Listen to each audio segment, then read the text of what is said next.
Our first episode was Tim, who's one of the property managers here, who is also my cousin, who is also maybe the only other like Nashville native that we've had. Everybody else has come from somewhere else. So I have had that great lead up of like, what brought you to Nashville?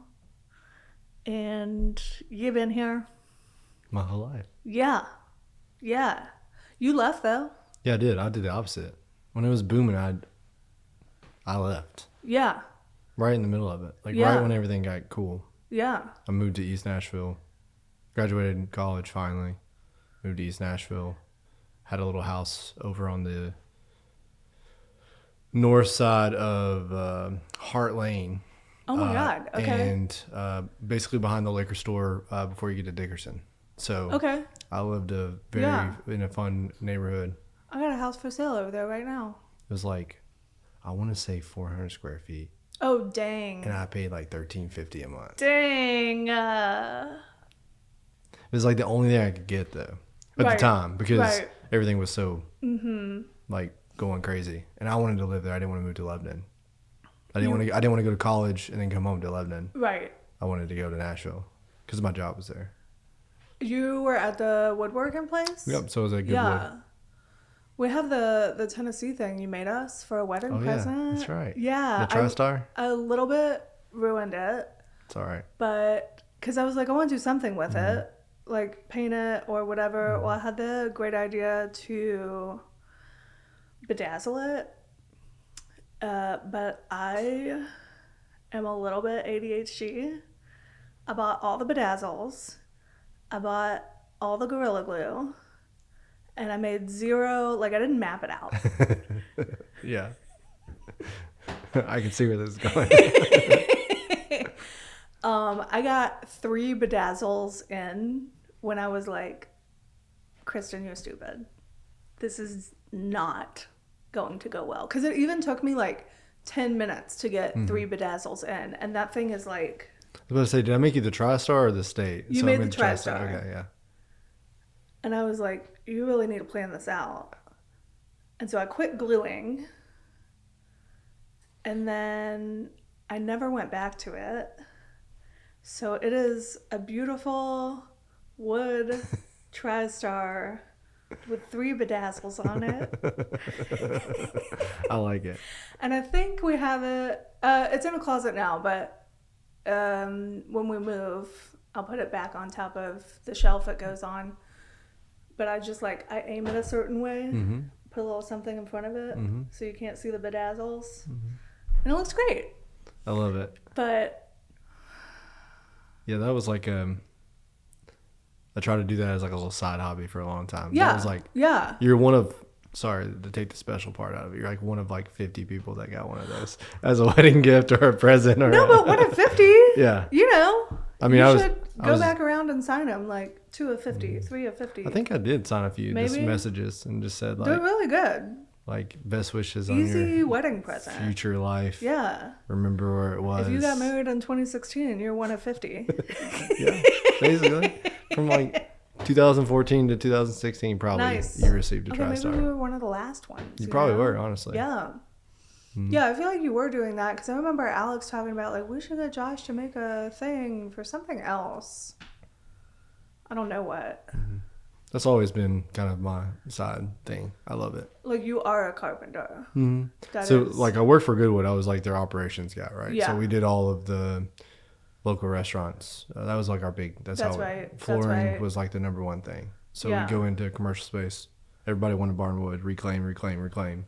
That was the thing. It was hot. That was the thing. Yes. So I feel like that's not so much the thing anymore. Everybody wants fresh white oak. Yeah. White oak everything. Yeah. I was talking to somebody who deals in timber yesterday. And he was telling me about how Tennessee's getting really hot in the timber world because Tennessee grows really good white oak, and white oak is like top of the list right now for a number of reasons. It's the best. I mean, if you're gonna put it in your floors or wherever you're gonna put it, it's gonna last. Put it on our floors. It's gonna last. Yeah. I mean, it's the hardest, one of the hardest, I think, on the maybe the hardest you scale. would want to put on floors. Yeah, that's, you know, hickory used to be it back in like the 90s, right? Yeah. Hickory in the early 2000s, everybody wanted hickory, but it's like really checky, really different, a lot of different colors. Okay. It's more muscly. I don't know muscly. What does that mean? Like, you can see the grain. It's not. It's hard to match. It's really hard to get like all the same same colors and stuff. Right. I don't know that I would know what a hickory. If I wouldn't know if I was on a hickory floor. It's similar tone to white oak, Okay. so that's why I think it's made its little. Yeah. You know, the tone is the same. Yeah. Just a different grain. Okay, so you were at Goodwood, and then you went where? So from Goodwood, I went to I interned in college. I went to school for industrial engineering. Okay. Sorta. I did other stuff when I was there. Okay. Right. Like, I actually at one point was going to be a geologist, and then at one point when I went to college, I was going to be a nurse to follow my sister's footsteps. So I bounced around. Yeah, you did. And I kind of got out with like a university / industrial engineering degree. Were you at MTSU? I went to Tech. Okay. In Cobo. Yep. It's going to be one of the two. Yeah, that's if really you're from here. Right? One of the two. Unless you were fancy, went to UT. I wish I spread my wings and went somewhere else, but I did what I did. I feel like Tech is good, though. Mm-hmm. Sure. 45 minutes from mom and dad. I know. Right? But that's what MTSU was for me. Yeah. Yeah, but also, turns out, degree's a degree. Mm-hmm. I agree with that. So... And mine was a little cheaper in some cases, right?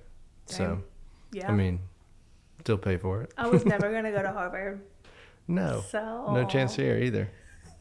I wish. C average. I'm right there with you. Yeah. I did not care for school. Like, I was telling somebody... because I went to Catholic school. Mm-hmm.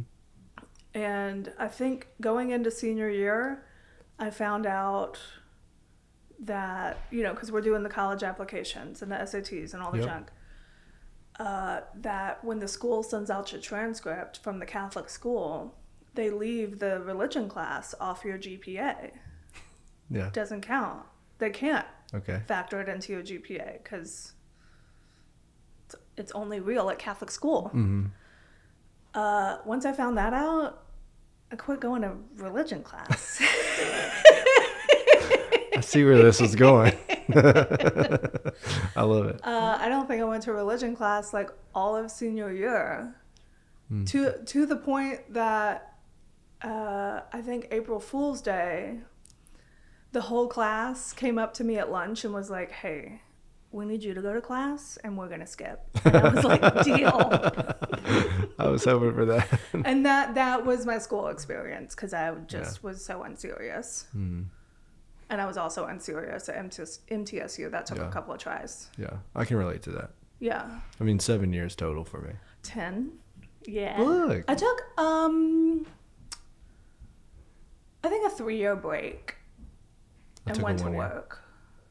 Yeah, I went to art school for a semester, but I'm a C student there because even if you're good at art, you still have to show up. Yeah. Interesting.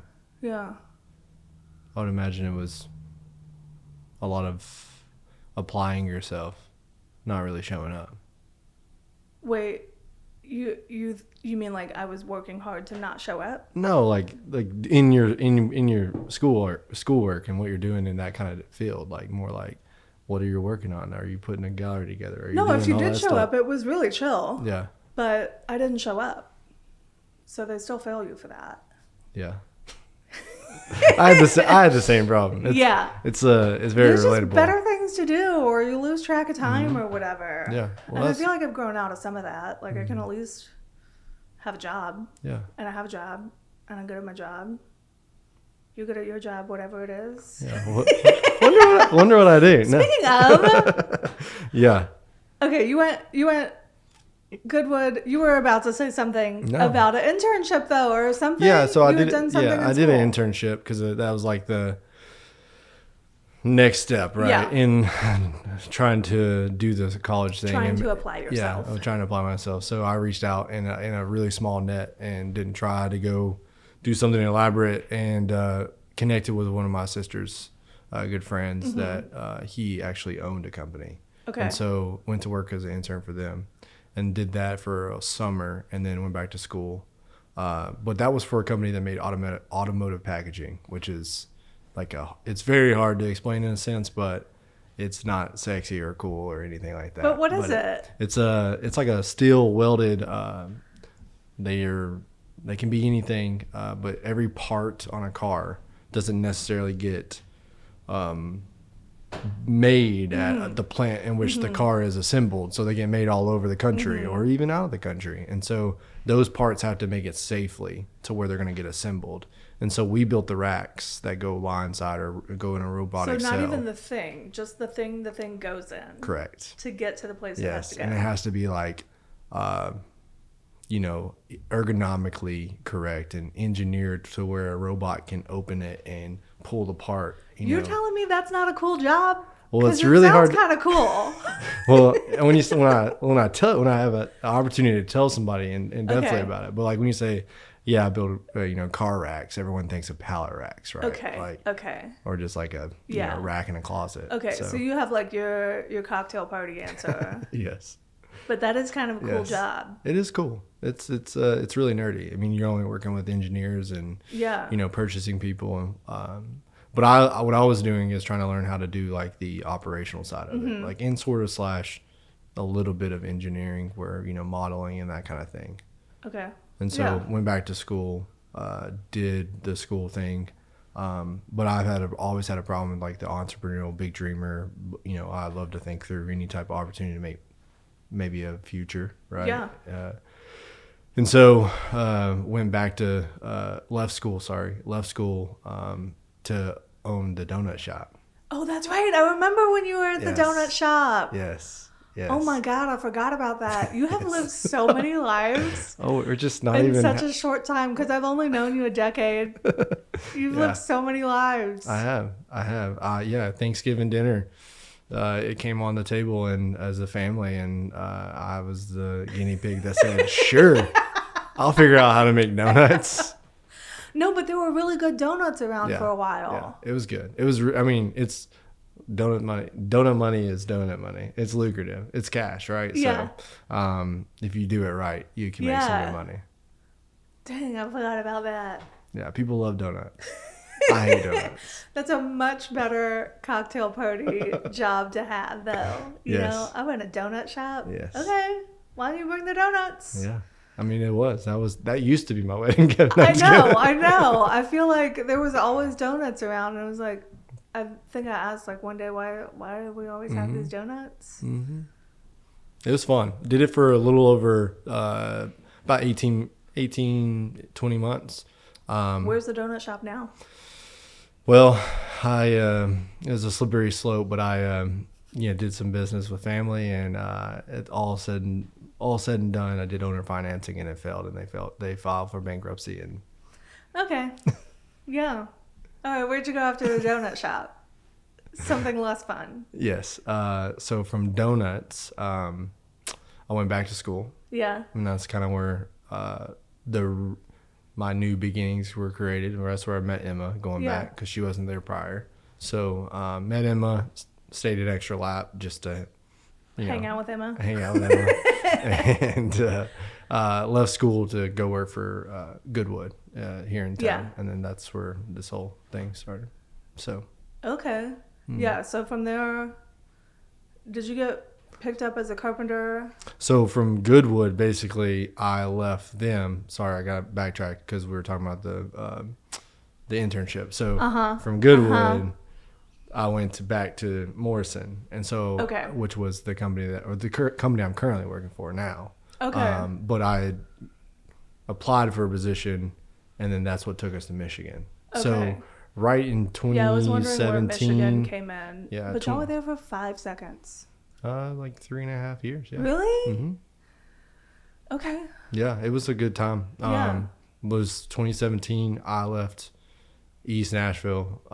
Actually, it's one of the probably the least highlights of my adult decision making was I had an opportunity to buy the house that we were actually we were renting. Yeah. But I thought it was too much. And so when we moved, we should do an equity check on that house. No, you don't want to. I have. They it's no longer there, and there's 2 houses there. Yeah. So and they both sold for over $800,000 a piece. Yeah, they did. So, yeah. So it was we moved to Michigan, enjoyed that, worked for Morrison. I ran the plant there, and that, and you know, COVID, everything, and so I came home. You came home and you got on making modern as a carpenter, or that was before? So, I have lived many lives. So many lives. I've left Morrison to work for a company called AeroBuild here in Nashville. Yeah. They build the modular businesses. Yeah. Which are kind of just like old school trailers, you know, and it was fun. I did that for over a year and a half, and then during that, I was helping on the show. Yeah. And just as a carpenter, as a guy that does wood stuff. As a friend, right? Okay. So they were my friends, and they had already done season 1. Right. And when I came back from Michigan, I was able to be on like 1 or 2 of the episodes there at the end, and then it kind of was like a fun side project, weekends, late nights. Yeah. And then somewhere there, when I was working at the other company, it just came to a head when they got to season 3. It was like, hey, let's make this full time. Okay. And so I left AeroBuild to go full time to a degree. There were some other things kind of happened during that time, but I mean, you're not the main guy, so full time is not really full time. Yeah. So we went, and I was really trying to help them on the, like, in all of this time, you know, having an engineering background, one of the things that I started really like enjoying doing for people was doing concepts, like renderings. Okay, yeah. So that's like still like something I really enjoy doing. But I would do renderings for them. Okay. To help them get things quoted or get, you know, and just try to be a good friend, and then it turned into me like actually building some of those items, and then that turned into me like being on the camera a little bit, and that turned into being part of the storyline. Yeah. And then that turned into me like going to work for them. Okay. That's kind of how all that trends. So you do like AutoCAD and drawing stuff. You like doing that? Oh, I love it. It's like my favorite thing. You mess around with it? All day, every day. Oh, really? Every day. Okay. Yeah. Do you get to use that at work now? No? Yeah. So technically, I'm director of branded products. So I'm basically just an entrepreneur for my company. Okay. So I just create brands. Okay. And products and models, and then we have a brand now running that I'm trying to get, you know, full growth in. Yeah, we got to back it up, because what do you do? What do you do? What is your job? What's your job? What's your unsexy job title? So technically what I do in a day is I manage multiple brands that we're trying to create. Okay. And one specific brand right now. Brands of what? What is the product? Products. So what are the products? It can be anything really, but we're really trying to focus on like metal things. Since we're like a high producing fabrication shop, we're trying to do, you know, something that's like that. Like, okay, table bases or you know, like anything industrial or commercial. Yeah. Anything that could be a product. So still more like products and parts that are going to a bigger piece. Not necessarily. Okay. Trying to create brands. So like the brand we have now is Steel Stack, and what it does is hold sheet metal for companies that do process materials. Okay. And we've angled it to make it cool, kind of like the Yeti of what this is, right? And so it's like, it's kind of silly. In nerd world of manufacturing, you would see the product, and if you're a part of this kind of little weird niche, you'd be like, oh, that's the coolest thing I've ever seen in my life. Yeah. We're trying to get out of that. We're trying to do more like e-commerce stuff, more things that like are everyday users, and do more of a platform where you can just get online and buy something from us. Yeah. And this is our kind of the beta of that right now. Do you need a videographer for that? Yeah, actually. Okay, what I love about Hugo though is his day job is not producing a podcast, but he goes into veterinary clinics all over the country and just does footage for what they're branding, their commercials, their whatever. So he just hello. I might have to hit you up. Yeah. I've got a really skilled like young digital marketing guy, because I think SEO and PPC is like the future of even what I'm doing. That's like the launch pad, right? Yeah. In this world now. Yeah. And so having video and all the other things associated with it you can't do anything if you don't have that part. Right. And because I feel like this, the podcast has been like a fun challenge. We got to figure out lights. We got to figure out sound. But Hugo's big skills are walking around a veterinary clinic where nobody talks to him and getting the best shots. I feel like a steel holding rack would be great for Hugo. Right. I mean, it's any media. I mean, like any media is, you have to find a way to make people feel whatever. Feel like this is the Yeti of steel holding racks. Right. Or, whatever it is. Yeah. Just buy it, please. Just help me feed my family. Yes. I got to get my kids to college. Yeah. 3 of them. When is she due? She is due March 9th. Okay. I knew this. I expect probably end of February, though. So yeah. You think so? That's coming up. 1 month. Yeah. Were the other 2 early? One was early, one was late. Who was late? Lawson. Oh, when was Lillian's due date? She was like the 13th or 12th, I think. Oh, okay. She could have almost been older than Madden. His due date was April 22nd, and then moved back to a scheduled April 20th, and then a surprise April 7th. I think we should highlight that. We should highlight that. Yeah. April 7th is Lillian's birthday as well. I know. Same day. I know. 12 hours apart, right? Our babies are going to get married one day.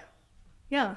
And I think they should have the wedding on April 7th. That would be amazing. That'd be really cool. Yeah. I'd be down for it. Yeah. And it's really worked out because this is why I feel like the sibling conversation is interesting. Yes. Because my husband and your brother have been besties since they could breathe. Correct. And you're just the little brother. Yes, that they used to hate. Sort of still do. Yeah. Well, but I feel like, and I, I've seen plenty of John. I see plenty of John. We love John. We love John's family. Agree. But then, and like I knew about, like, we were at your wedding. I knew Josh had a donut shop. Like, you're in the periphery, and then you have a baby on the same day that I have a baby. And now those babies are besties. Yes. Which means y'all are our besties. Yes. I agree. I think about it all the time how I kind of like it just worked out. Yeah, I think the golf helped, right? Yeah, the golf thing. Because me and Alex played golf together, and we've been doing that for many years. Yeah. And I've been connected as a little brother through other ways, like fantasy football and that kind of thing. Right. And I just think our interests are kind of collided over, especially since I got back in town. Yeah. I mean, like, you were around and you were hanging out, but like... Not in the last 2 or 3 Not years. like we have kids the years, exact same age that happen to like each other and not fight too much. We should hang out all the time. Yes. Hanging out. Yes, I agree. Yeah. I agree. Me and Emma talk about it all the time because, I mean, even Emma, like, knew y'all, like, knew Alex, like first. Maybe really... like, knew of me because I think I met Emma at your wedding and never again. Yeah, I would say so. I mean, because... like, again, I was always at a pretty arm's length with Alex. Yeah, because it's your brother's friend. Yes. Yeah. And he's going to beat your ass. Yes. Because that's what he did when y'all were little. Yes. Yeah. So did Alex. This is the only time I'm ever going to say that, but yeah, Alex did too there for a little while. Yeah. No, that's what I was talking about. Like, if John's beating you up, Alex is like, I'll help you. Yes. All day. All day. Alex has seen a lot, so he's been a part of a lot of weird things within my family dynamic. Yeah, but I feel like that's also like, while y'all weren't besties the way he and John are besties, having that shared history anyway of like, I don't have to go tell this new friend my whole life story. Yeah. Like, they get it. Like they know why I do this and why I don't do this. No questions asked. And that's just like, just a instant safe place. Yeah. I mean, Alex is my other brother. As much as he is my friend now. Right. He's my other brother. There's some other ones that John had, and over time, I identified the same way, but like, I mean, Alex helped me through, him being in what he is as a CPA. It's like, financially, it wasn't always in the greatest spots, and he would kind of like you have to pay attention to this, unlike school. Yes. He would coach me or tell me how, dumb I'm being, or man, you're screwed. You should probably start working this way. First, I can say this as a person with an entrepreneur brain. Alex is the best friend to have if you're an entrepreneur, because his brain can get there. He can see these numbers that maybe that heady entrepreneur that just wants to do cool stuff is like, whatever. And Alex is like, no, XYZ. Like, he's a blessing to have.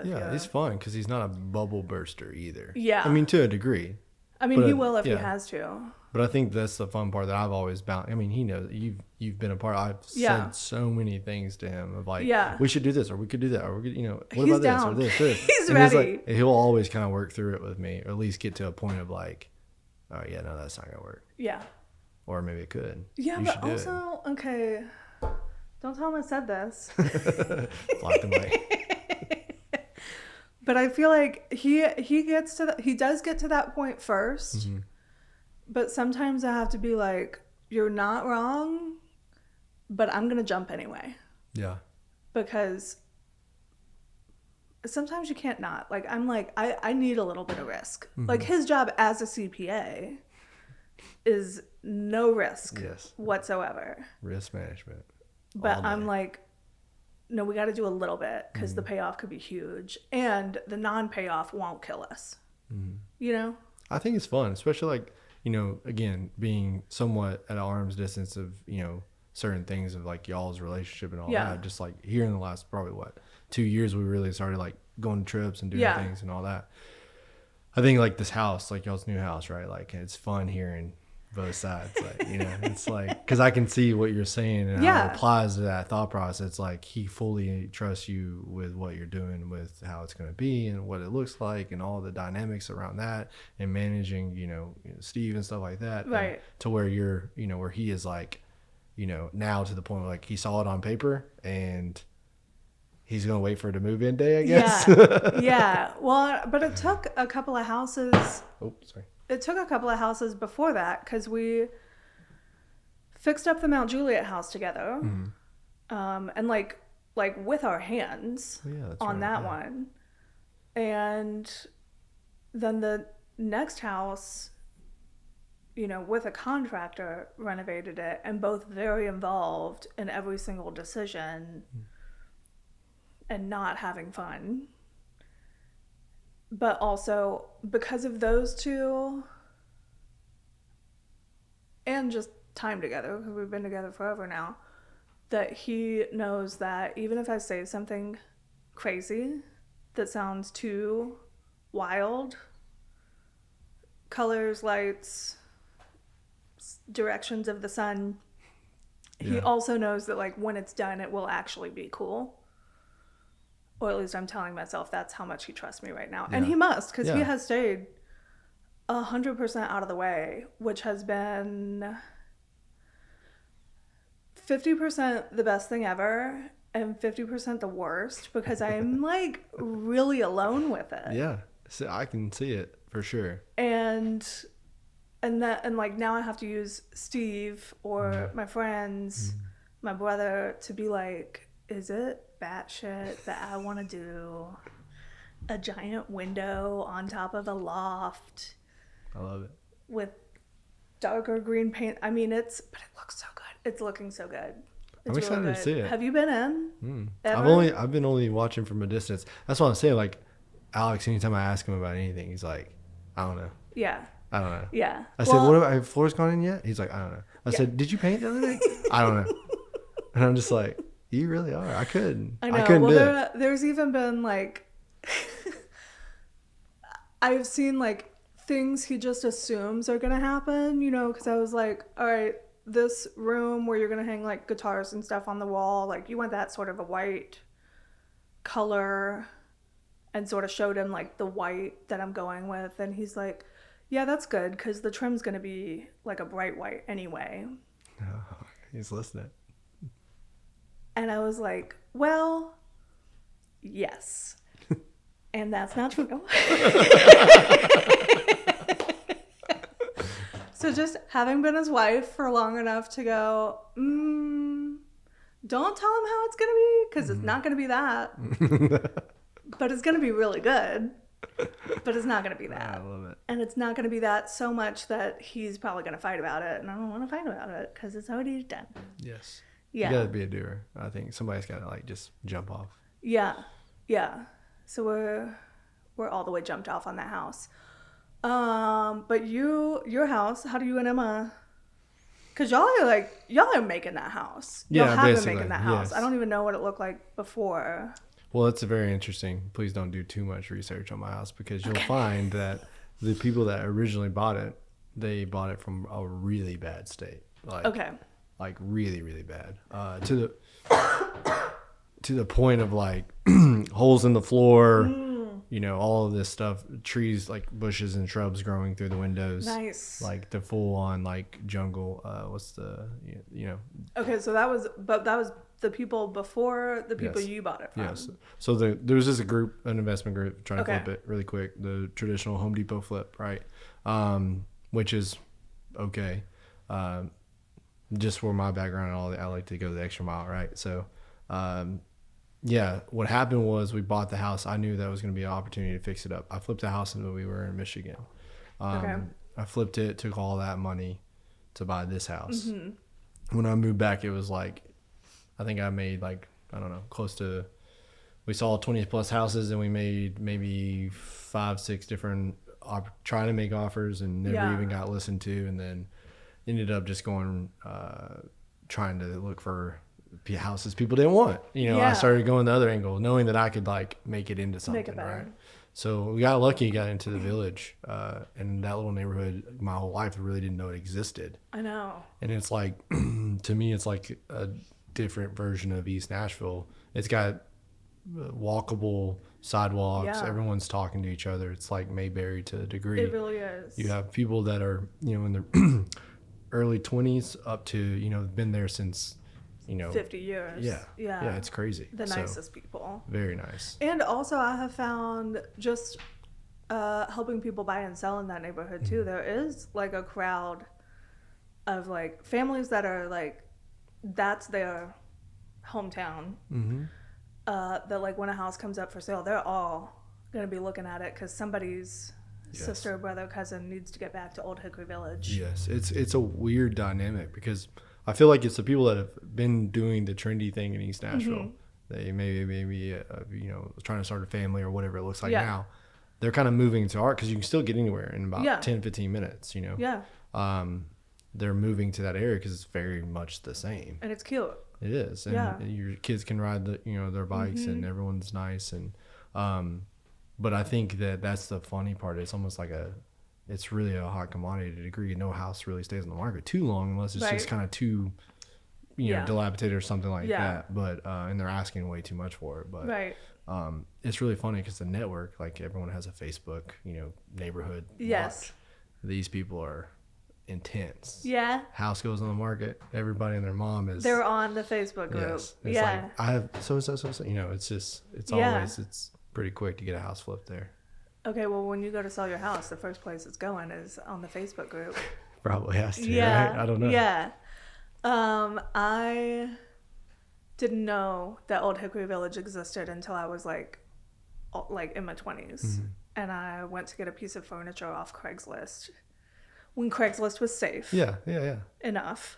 Yeah. I went to go buy a piece of furniture and she like gave me her address and I was like, I didn't know this part of town existed. Yes. And I like called my dad and I was like, am I okay to go get a couch over here? And he was like, yeah. Like, okay. And I'd pull up in this Mayberry neighborhood. Yeah. And every house is cute and there's sidewalks and I was like, am I still in Tennessee? Yeah. It doesn't feel that way at all. Yeah. It was, and then after that I was like trying to get everybody to buy a house in Old Hickory.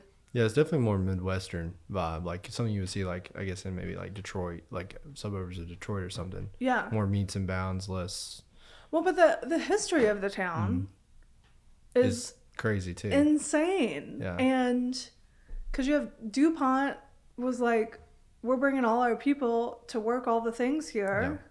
let's build all the houses for them. Yes. And you have like the hierarchy of houses. Yes. With the corporate hierarchy, I guess. 100%. And all these houses, which I love knowing, like, because there's like only a certain set number of floor plans in those old houses, but that's been 90 years ago. So you have 90 years of people adding on, changing the floor plan. You've changed your floor plan of what yours is supposed to be a little bit. You know, then you've got some with basements, some with not. I had a friend living in one that like the other floor plans are 1,800 square feet, but he happened to have a full basement that the owner before them had turned into livable space. So now it's like even more square footage.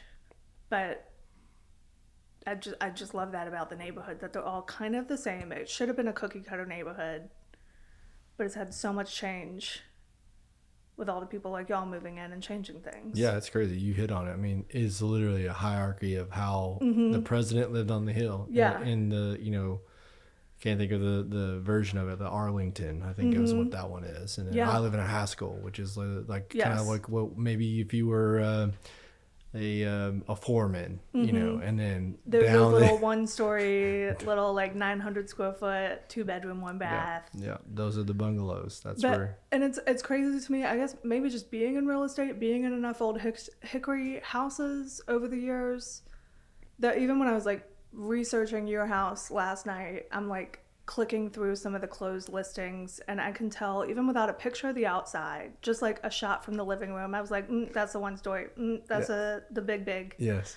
Yeah. Yes, it's easy. I mean, and that's what I think I also attracted me to that house after, because there was some fear, but you know, traditional ever since probably like what 2000s or so, like subdivisions maybe had mimicked the same thing. They would have like 3 or 4 floor plans, change the outside aesthetics a little bit. This one's yellow, that one's blue. Yeah. And so like it didn't scare me too much to know that even if the house down the road looks more like mine, I'm gonna try to make the interior of mine what you would find in $1 million house, right? Yeah. And that's kind of like been my approach this entire time. Yeah.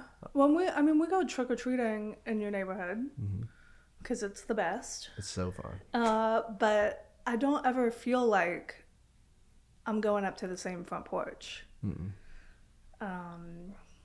It's fun. And like what you said, history over time, people have done so much to these little houses.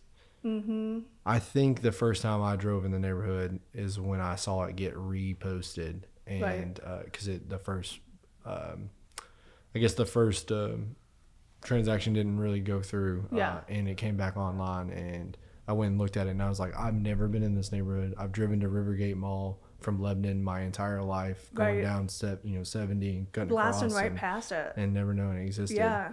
And then when you pull in there, you got a water tower. It's like you could do a whole, like you're in a whole different world. But when we pull up to the house, the no driveway thing really threw me for a loop, and like a no garage. But as you look through everyone else's, there's some that have driveways, some have garages and all that. It's just like having the sidewalk is like well worth trading for a driveway. Yeah. In my view, unless you live, got kids on scooters, like it doesn't get better than having a actually safe place for them. Yes. To do that. You guys. You also grew up in Lebanon, where you have a garage and a driveway and whatever. Yeah, like except for a few near downtown, you really. There's no. It doesn't have that city living feeling anywhere where I grew up at all. Everything's, unless you really get downtown, but that's not even. You're still kind of more neighborhood than anything. Mostly. With no sidewalk. Yeah, I mean it's a cute downtown. So the condition you got it in. Was Home Depot flip. Let's see. And I'm assuming you've had to do something with with supports, floor joist. Yeah. So fixed up a basement. So the floor was like bowing pretty bad. They had basically tried to do take a 100-year-old house and make it an open floor plan. Yeah. And with an addition in the back and adding the kitchen in. Over time, in some duration, probably early 80s, the flippers decided to make this over floor plan without really thinking it through. So structural engineer came in and was like, hey, like you're gonna have to put a wall here and here, you know, and we need to get this back into place. So that's what we did. Yeah. So put a wall in the basement, and then actually took the open concept from the dining area to, because it's kind of sort of shotgun stylish a little bit, dining room or living room, dining room to the back area, put a wall there. So it really chopped the whole house up. But yeah, but somehow you have a massive kitchen now. yes. You know? Yeah, somehow I did. We put a wall in and we got a bigger kitchen somehow. Somehow. Yeah. Yeah. I think and the living room's plenty big. I think it helps. We like a small house too. Like, yeah. But I think that's what I'm trying to focus on is the integral details of that small house. Like, right. You know, I built all the cabinetry and everything's white oak. Got some work to do on all the uppers from a just like conditioning standpoint. And yeah, just new flooring, new everything you can think of. It's all modern, trying to make it at least. Yeah. No, I love y'all's kitchen because it feels like a kitchen in stages. Mm-hmm. Like you have your kitchen where you do your cooking, but you also have these parts of your kitchen where it's like, this is where we store stuff. This is where the kids can make a mess and you can't see it from the front door. Yes. All that. It's a great house. I feel like you got a good floor plan. Yeah, I mean, for what it is, it's again 100-year-old house. They were never thinking about closets and space and anything. How are the closets? Oh, terrible. Okay. They're tiny. Upstairs, it's no closets.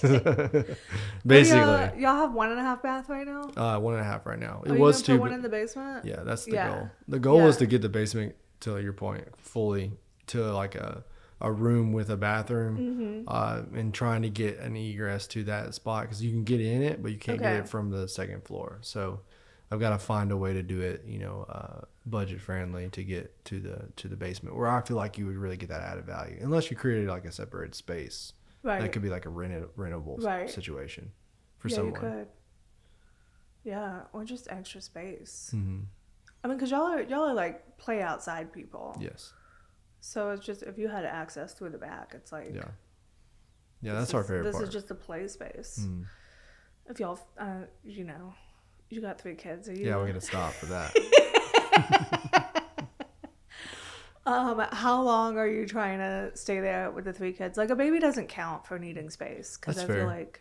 I want to see it. Like, a part of me knows that obviously got to follow what the market will allow. Sure. But my heart says that I want to see it out to a degree because I want to like actually finish all the projects and have it completely buttoned up, and live in it for a minute. Yeah. Well, that's why I feel like between last Halloween and this Halloween when I was in the house, plus some pictures you show me. Yeah. You, especially like last Halloween, you were just like, whatever, like we'll finish this thing one day. Yeah. And then between the summer and this Halloween, you were like, look what I've done. And I'm like, you're erasing a baby. I'm supposed to be working that baby's going to win. Yes. Yes, it is going to win. I literally have opened a project last night. So, yeah, I got to quit opening and close more than I open. My open-close ratio is really skewed right now. Yeah. But hopefully the main floor is focused, so that Emma has like a nice area day in, day out. I feel like your main floor is done. It's besides close. Whatever trimming out bathroom stuff. Yeah, no trim in the entire downstairs. Well, that not but you know, finishing out a bathroom. Yeah. You got a door on it yet?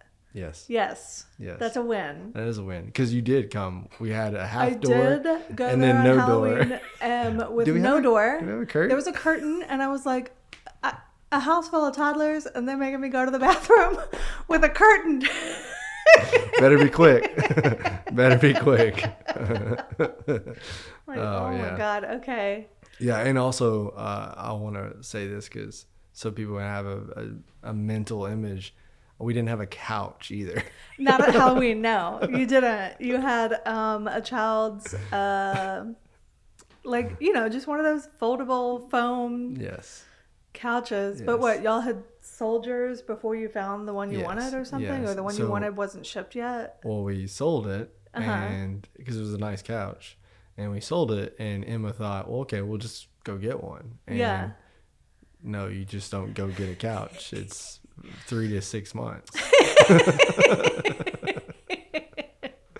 So we waited about 4.5 months. You're supposed to post your couch on Facebook Marketplace when the new one's coming in the front door. Oh yeah, at least when they scheduled delivery. Yeah, yeah. Right. Ugh. But you should have called Alex. We have a couch in storage. It was fine. Less TV. I mean, more getting work done. done. And it is fine. And you got 2 little kids, so they just more floor space. lounge on there, I'm sure. Mm-hmm. Yeah, we got the couches now. They finally showed up. There was a lot of room for activities in that living room. Okay. We're working on it, piece by piece. Yeah. I struggle with telling people why I'm putting so much money and effort into like my house. Because you like it. I want it to be a certain way because I want a level to live in, but also at the same time, I'm not thinking a degree. I'm thinking about resale. Mm-hmm. The thinking like if I can maximize what this is, then yes, opportunity might turn around. Like what we just talked about. Well, because you have the skill set to do some to build and install cabinets. Yes. Then that is some sweat equity that you're going to get as well. That you would, because if it was me who could not build and install cabinets, I'm paying $10,000 for cabinets, and I'm not seeing that back. Yeah. Yeah. But so would you, I guess where I was saying, like trying to go there is like, would you consider what you guys are doing with your house right now? Is it forever? Forever. Okay. I'm going to die I've there. never asked that question. Yeah, I'm going to die there. I don't know where Alex will die, but I am going to die there. And so, it was built because we're in our 30s. So hopefully that death day is far, far off. We actually met with a financial advisor yesterday that was like, okay, let's say you retire at 55 and then you want to have this much money so that you can live to 95. And I was like, that's generous. Thank you so much. I love it. Hopefully, yes. But realistically, maybe not.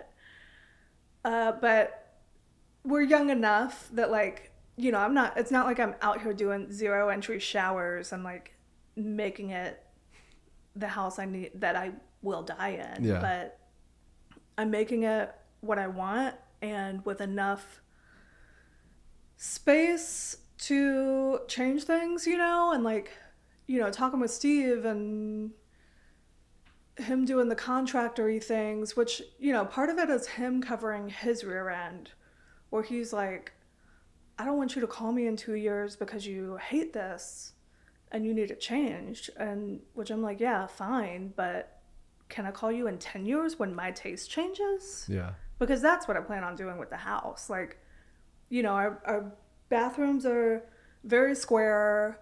Things are very square and perfect so that if I want to get in there and do more built-ins in the dining room, I can. If I want to get in there and make the kitchen bigger, I can. If I want to change a whole bathroom layout, I have the space to do that because I also know me and how much my taste changes and my needs change. And I've seen plenty of people build custom houses and be like, you know what I wish we'd done?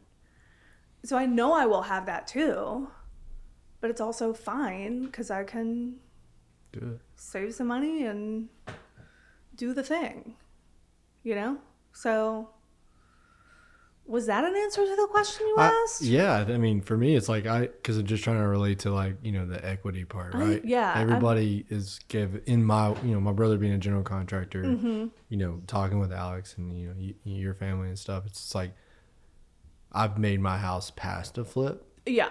Right. And Definitely. so I think there's that level of thinking, you're not going to get a certain amount of money back for what you're doing, but there is the design element of I know when it's done, it'll be in feel and taste and all of the things will be what I want it to be. It'll be a place that you like living. Yeah, and I might not want to sell it, but I know I will because it's too small. Even if the bedrooms upstairs are kind of crowded. Yeah, it's too small.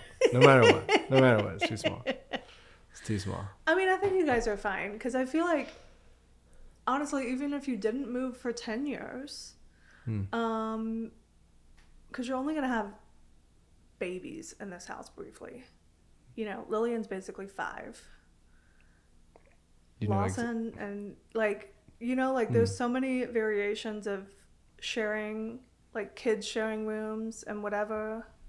Did you have to share any rooms growing up? Yeah, me and John did actually. Me and my brother did. Yeah. How do you feel like that went? I mean, I know how it went because you're brothers, but like, how do you feel like that shaped you?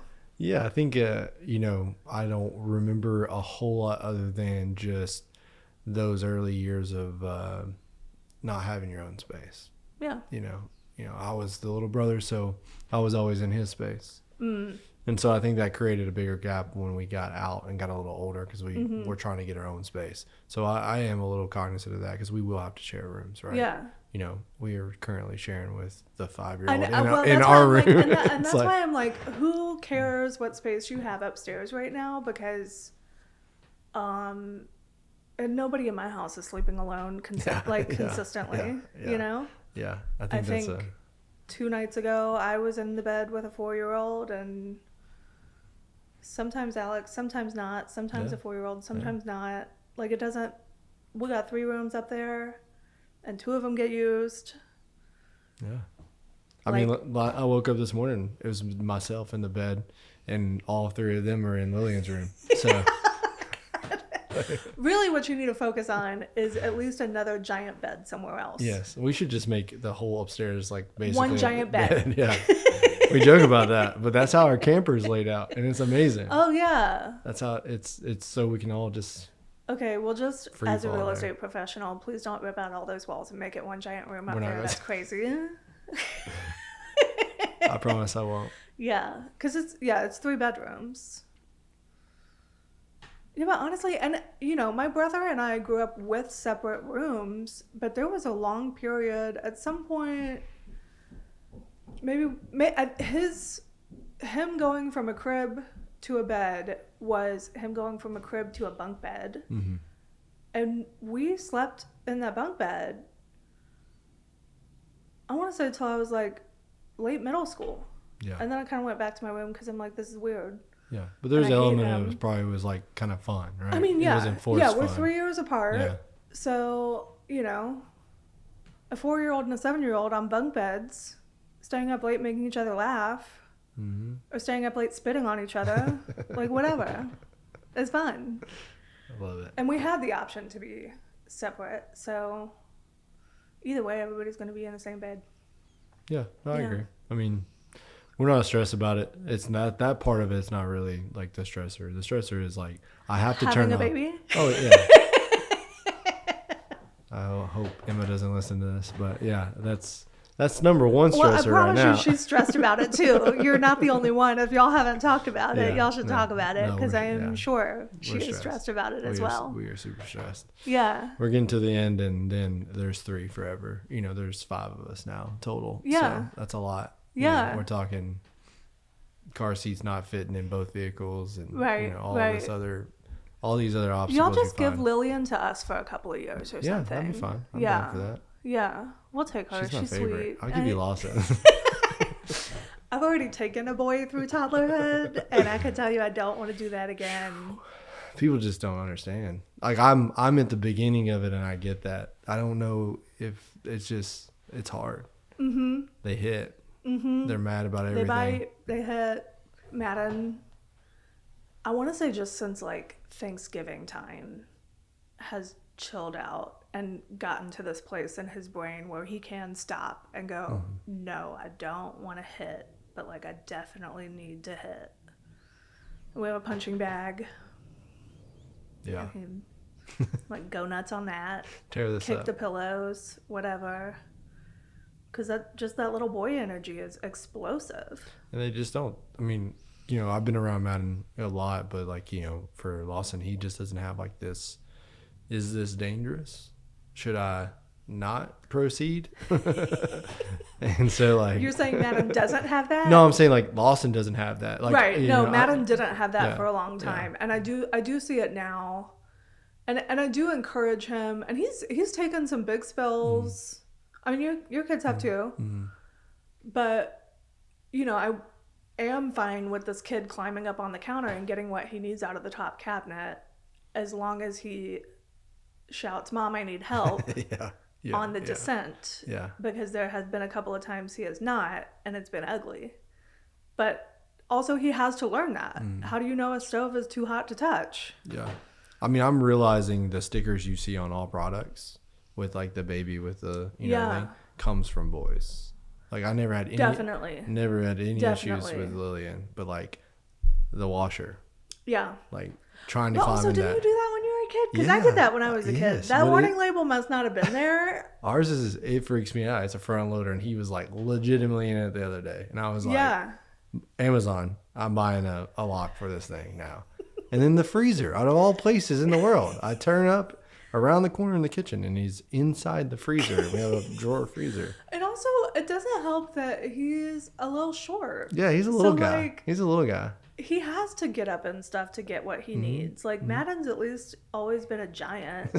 So, they're both, Lillian and Madden both are giants. I feel that way. But yeah, Lawson, I like that he's staying little, though. I've always been jealous of Madden's other bestie, Ben, because they're the same age. Ben's only a couple weeks younger. But Ben's also a little guy. And I'm always like, Ben is like half the size. Yeah. Yeah. Lawson's tiny, but I get it. I get why those labels exist. And yeah. It's stressful. So I'm glad I'm having a girl, though. Yeah. I mean, I feel like at least we'll find the center. Hopefully she'll be chill like Lillian. As Lawson started walking, just watching her sort of like 10 steps behind the way she would with Lillian, who's going to be careful. Where I'm like, we got to get up on him. Yeah. Really. He's about to get weird. Yeah. Yeah. He can be on that table and off that table really quickly. Yeah. But she does it. She's going to be a great mom of 3. Yeah. Oh, for sure. I mean, she was born for it. She was. Yeah. I am being brought along. Yeah, but you're one of 3. Yeah. I mean, I enjoy being a dad, and I love all the things that are associated with it, but like being like the worker of our relationship from go out and work. She works extremely hard every single day. Let's change the word, because she's a worker too. Yeah. She's no. I mean, I shouldn't say it. It's hard to explain because most people always want to. You have a job and you go outside. Correct. Yeah. And it's a good point, because the hardest part with explaining this nowadays is people always think that it is like this weird.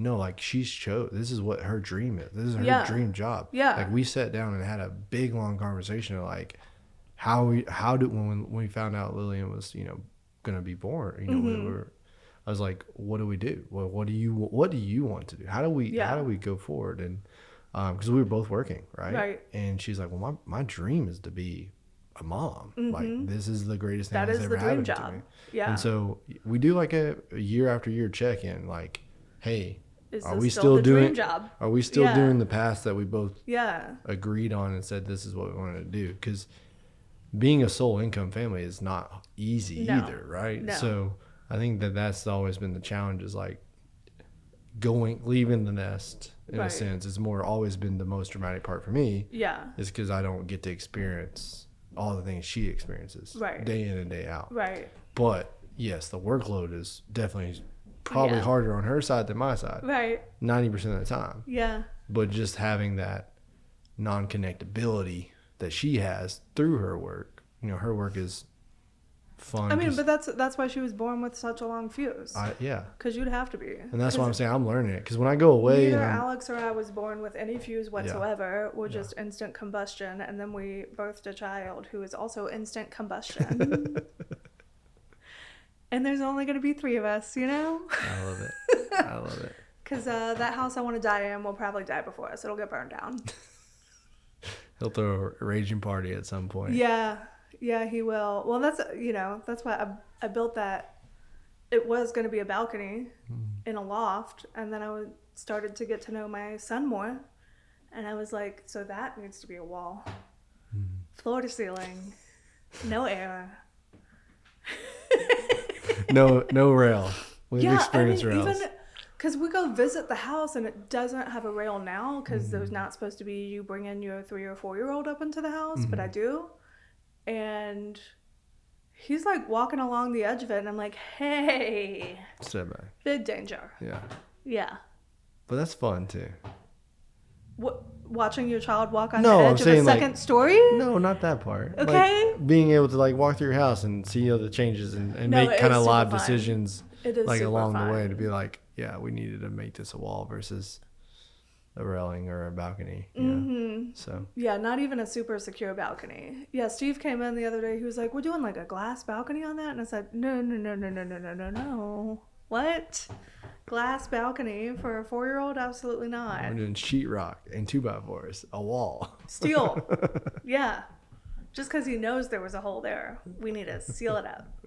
Yeah.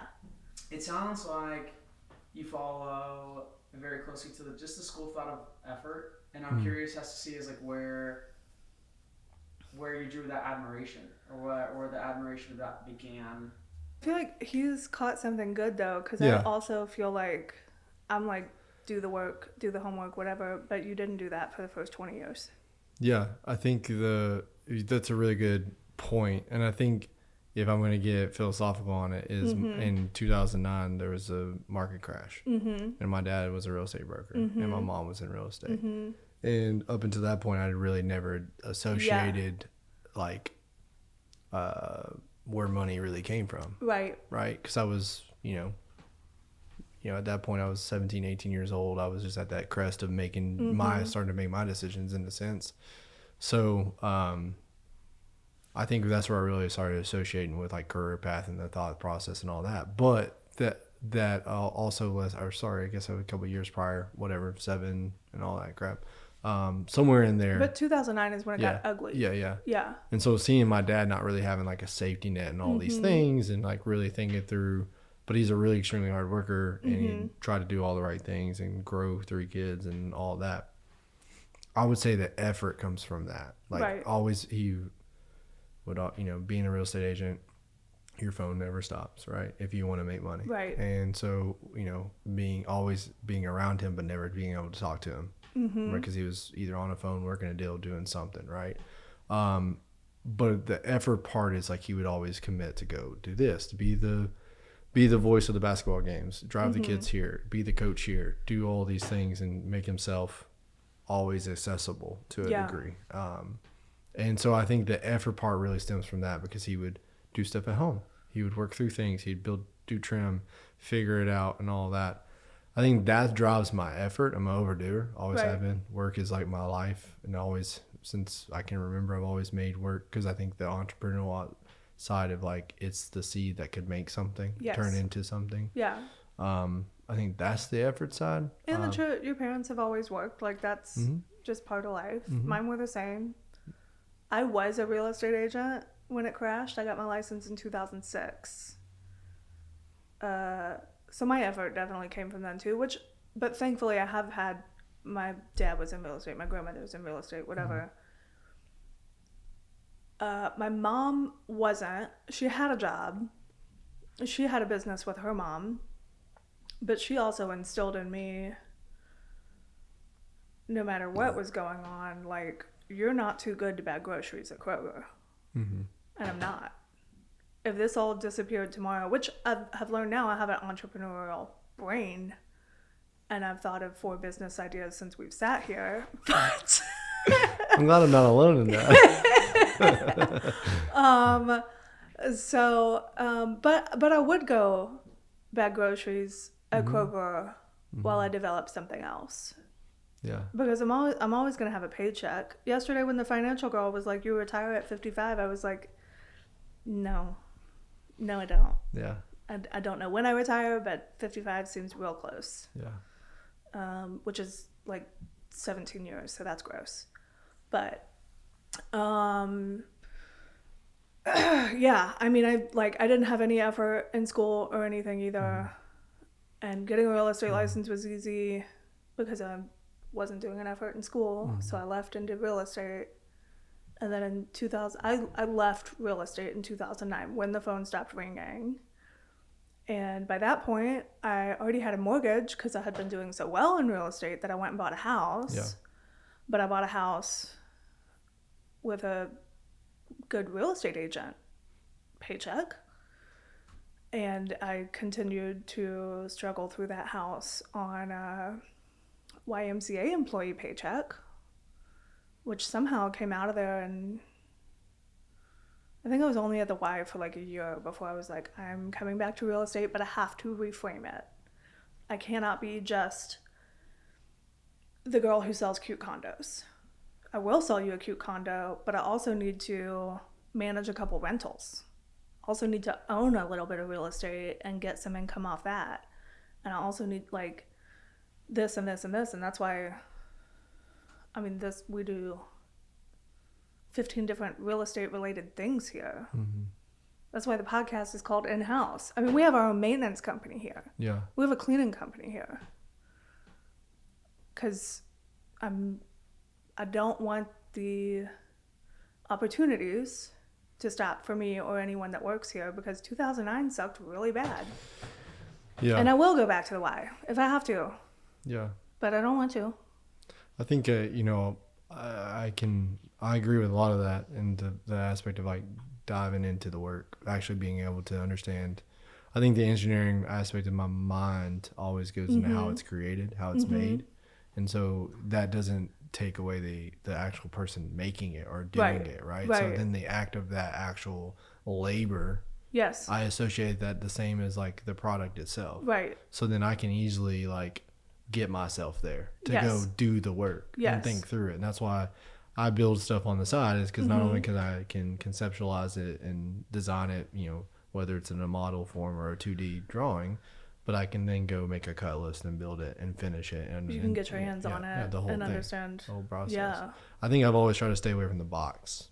And so the small town box is something that I've always tried to like blow up. Like I never wanted to be defined by Lebanon or be defined around the people that I worked with or went to high school with and all of those things. Like I never kind of really stopped there. Right. And so plus the entrepreneurial part. Mm-hmm. So kind of always, it requires a certain level of effort and free thinking and knowing that you might make a bad decision. I mean, we live and the risk and jumping off. Yeah. Well, and I feel like our generation also, we're no longer limited to our hometowns if you don't have the brain for hometown life. Like you could go live in Lebanon now, but you can live in Lebanon and have a job in New York City on your computer. Yeah. I mean, you doing renderings. I pay somebody in Australia for our renderings. Yeah. Yeah. Like that, because that's kind of been the theme of the day is small town box. Our first guest today was. He's from a small town in Mississippi, and he was like, I was not born for that. And thank God we have the opportunity and the mobility, because I don't feel like, I know our parents had some mobility. I don't know that our grandparents had as much mobility or any reason to, because this is it. This is all the information you get is this town.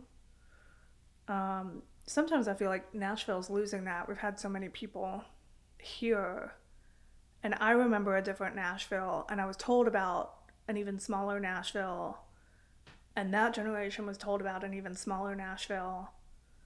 Over Christmas, we had a discussion about a recipe that used to be like this meat company used to prepare this spice round and sell it at Christmas time, and you go home and you cook your spice round, and it was a specific recipe, and it was a very Nashville.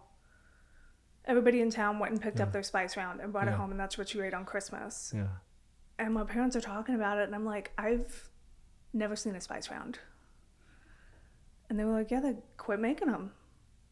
But it's like Nashville lost a Christmas tradition,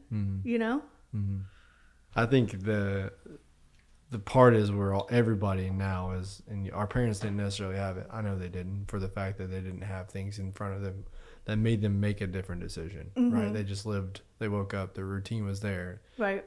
Because there wasn't social media, there wasn't all these other avenues to go get other people's experiences at the palm of your hand. Right. You had to hear it from your friend that met somebody that moved here from Arizona, and they were telling you the story about the Grand Canyon and whatever the case might be, but right? even then, I feel like I'd be like, that's cool, I guess. Yeah, but you would never want to go pursue it or go do, because it's like, you had to really jump off the ledge. Now, if you see pictures and you're thinking over about and it, over of the you're Grand just Canyon, you it's gotta like, go. I can go do this. You really got to see that with I your mean, I got eyeballs. Zillow, I got this, I got Yeah. that. I can go look for a house. I can go Yeah. Airbnb. I can do this. I can, I can stay 3 days there, 2 weeks there, and fill it out. Like, I think I think that helps launch that, because that's what got me to Michigan too. Is like knowing that, well, I can go see what that's like.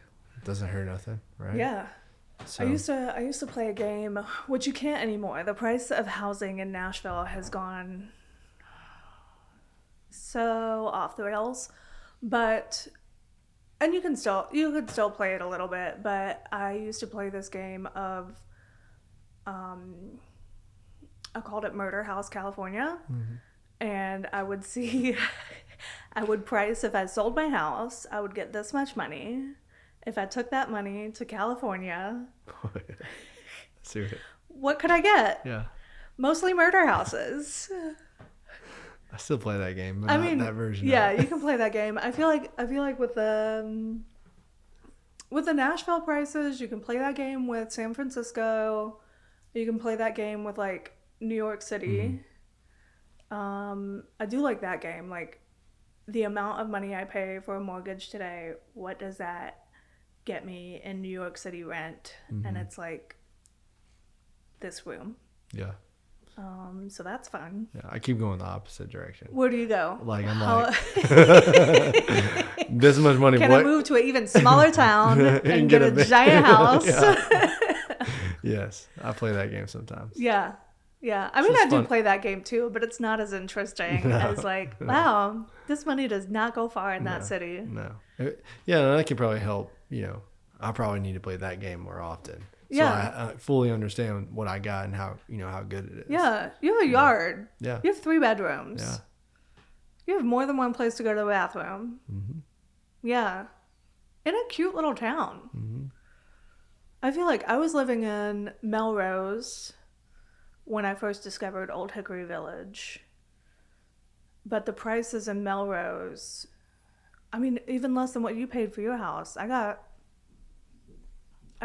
was really good at Melrose, but it makes me sick. Like, if you look at East Nashville right now, like, oh, maybe I should have stayed. But I wanted to move in with my boyfriend to Mount Juliet. Love what it does. Yeah. Worked out, it's fine. But yeah, but going to Old Hickory Village, then it was like you could get a cute house, a livable house for like $70,000. Yeah, 100%. I believe that's what mine sold for, like $81,000 or $86,000 in like 19 or 17 or something like that. Yeah. When I came back to real estate during the recession, but one of the first things I got into was I want to tear down a house and build 2. And the East Nashville house that I bought was $65,000. And we built 2 and sold them for like, even then, like $250 each. Yeah.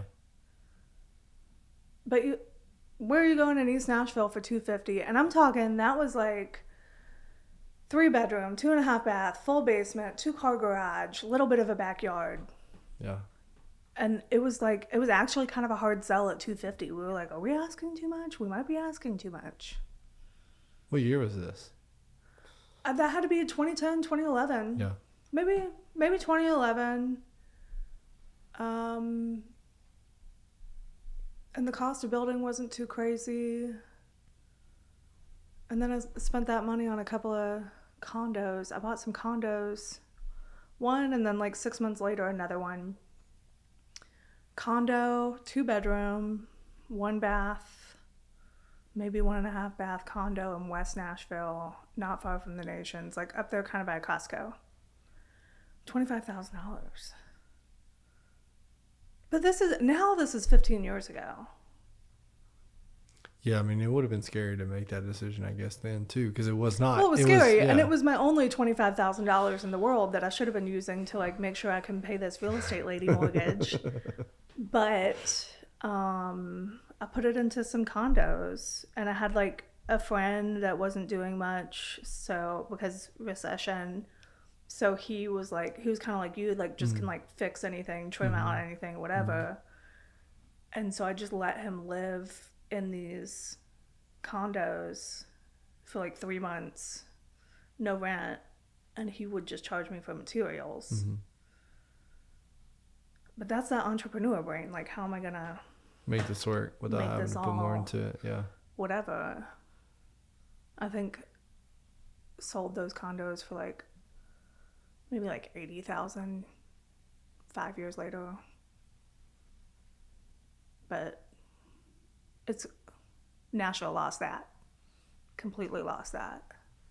Well, yeah, I mean, we used to not even, you came to the event, football game or Predators game or maybe the and like convention just park, center. Just park your car. And then just parallel park on Broadway. Oh, yeah. And go to Cadillac Ranch. Yeah. And just, that's right. I mean, that is so true. Like, it was not even, I guess I haven't even thought about it in so long. It was just like a parallel straight. parked on Broadway, 2nd Avenue, and like popped in for some barbecue somewhere. Mm-hmm. In my life. Like, not in years, not in a long time. I guess that's true, because on 2nd, I used to park on 2nd, so. Mm-hmm. And I guess you can't now at all. Yeah. Anywhere right there. No. It's all pillars. No. I had a friend that lived in a high-rise, and I would just, like, to go visit just a couple blocks away. Mm-hmm. Park and walk up. Now it's like, do you have that guest spot open in the high-rise? How much is the parking for 45 minutes? Oh, yeah. Yeah. $45. Yeah. Which some of them, we manage a couple rentals in like Icon and whatever. Downtown, high rises, whatever, that have the parking garages that are also like half public, half private. And I have found that some of them will have like an hour free. And so if I need something out of the Gulch, I might just park at Icon for 59 minutes. Yeah. Yeah. Plus, like, Metropolis and the parking apps and stuff, like... Oh, they know when you're there. You gotta be careful. I don't even know when I'm there. Yeah. A while ago, when I first got this license plate, because this license plate I got 2 years ago, whatever, whenever the blue ones came out. Through. But the first time on Metropolis, I put in the wrong license, but I never deleted it from my account. Well, now somebody has that license. So I was getting alerts from Metropolis, like, you parked at such and such. And I'd be like, no, I didn't. And like, look out the window and be like, my car's here. What's happening? Yeah. But then I realized I still have the old, I deleted it. It's gone. That's what happened the other weekend when we pulled into park for Monster Jam. Yeah? Yeah. I was I was like halfway walking to go to the sign. I was like, and my phone's vibrating. I'm like, oh. You parked. We took $20 from you. You're welcome. It's already been processed. Go have fun. Yeah. Where did we park? We park somewhere where you don't usually park. But I find that like awesome, but also weird at the same time. It is weird. We live in the future. Yeah.